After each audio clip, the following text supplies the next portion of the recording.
আমরা যদি খেয়াল করি তাহলে দেখব যে পৃথিবী যখন থেকে আল্লাহ তাআলা সৃষ্টি করেছেন তখন থেকেই তো রমজান মাস ছিল, কিন্তু রমজানের কি তখন সেই ফজিলত ছিল?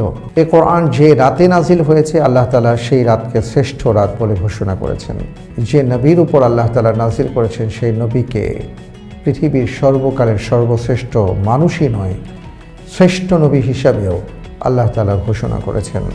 আর যে মানুষটির ভেতরে পবিত্র কোরআন প্রবেশ করবে, যে মানুষটি কোরআনকে ধারণ করবেন, তাহলে তার মর্যাদা কেমন হতে পারে? আমরা কিভাবে কোরআনকে লাইফে প্র্যাকটিস করতে হয় সেটা শিখে নেব। জীবন্ত কোরআন ছিলেন নবী মুহাম্মদুর রাসূল সাল্লাল্লাহু আলাইহি সাল্লাম। কেউ যদি মুসলিম হতে চান, এই কোরআনে কারিমের আয়াত তাকে বলছে যে তাকে পরিপূর্ণভাবে মুসলিম হতে হবে। আপনি হাত দিয়েছেন কিন্তু পা দেননি, হবে না। আপনি পা দিয়েছেন, হাত দেননি, হবে না। আপনাকে, আমাকে, আমাদেরকে যদি পরিপূর্ণ মুসলিম হতে হয় তাহলে আমাদেরকে Jugantor super fresh drinking water রমজানের আলোর সম্পূর্ণ পর্ব দেখুন যুগান্তর ডিজিটালে।